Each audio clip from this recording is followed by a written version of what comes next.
Well, first of all, Government House behind me doesn't have a tenant, so we don't have a prime minister. We do have a caretaker cabinet now that has to decide on a caretaker prime minister.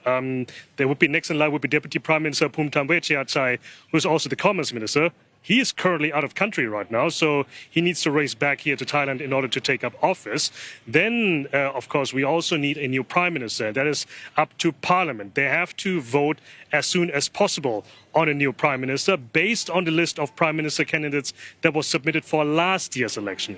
Now, the Thai party, they still have one or two arrows in the quiver in form of Paetongtarn Shinawatra, but it's also possible that the leaders of the other parties, especially of the coalition partners of this government, they might angle a takeover. They might have ambitions to become the next prime minister, but this also means that the whole cabinet itself needs to be revamped as well. We will definitely see a lot of new faces and, as I mentioned before, a new tenant behind me in Government House. So what does it mean for Thai politics in general?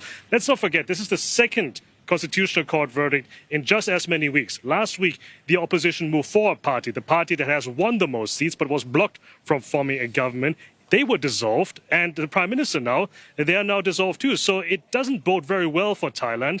A lot of social media reactions were very incensed already last week, and they're even more incensed now, seeing that the powers of politics is not taking place here at Government House, it's not taking place at the polls, but seemingly it's taking place in places that are not under the control of the people, in this case by the judiciary and by the courts.